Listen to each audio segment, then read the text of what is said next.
બાંગ્લાદેશમાં હિન્દુ લઘુમતીઓ પર થઈ રહેલા અત્યાચારના વિરોધમાં આજે બનાસકાંઠાના કાંકરેજી તાલુકાના થરા શહેરમાં ભારે રોષ જોવા મળ્યો હતો। બજરંગ દળ દ્વારા આયોજિત આ વિરોધ પ્રદર્શનમાં મોટી સંખ્યામાં હિન્દુ સંગઠનો અને સ્થાનિક લોકો જોડાયા હતા। આંતરરાષ્ટ્રીય સ્તરે હિન્દુઓ પર થઈ રહેલા હુમલાઓને વખોડી કાઢવા માટે થરાના માર્ગો પર વિશાળ રેલી કાઢવામાં આવી હતી, જેના કારણે સમગ્ર નગરમાં જય શ્રી રામના નારા અને વિરોધના સૂર ગુંજી ઉઠ્યા હતા।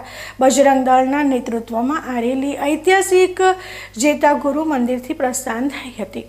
નગરપાલિકા રોડ થઈને પસાર થયેલી આ રેલીમાં જોડાયેલા લોકોએ પ્લેકાર્ડ્સ અને સૂત્રોચ્ચાર દ્વારા પોતાનો આક્રોશ વ્યક્ત કર્યો હતો।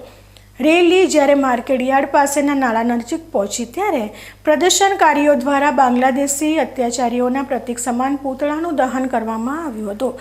પૂતળા દહન સમયે વાતાવરણમાં ભારે ઉત્તેજના જોવા મળી હતી અને દેખાવકારોએ માંગ કરી હતી કે ભારત સરકાર આ મામલે આંતરરાષ્ટ્રીય સ્તરે કડક હસ્તક્ષેપ કરે।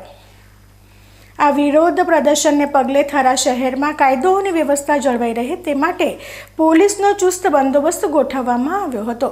રેલી અને પૂતળા દહનના કાર્યક્રમ બાદ બજરંગ દળ દ્વારા તંત્રને આવેદનપત્ર આપીને પોતાની માંગણીઓ રજૂ કરવામાં આવી હતી। આ ઘટનાને પંથકમાં હિન્દુ સંગઠનોની એકતાના દર્શન કરાવ્યા છે અને બાંગ્લાદેશમાં શાંતિ સ્થાપવા માટેની લાગણી પ્રબળ બની છે।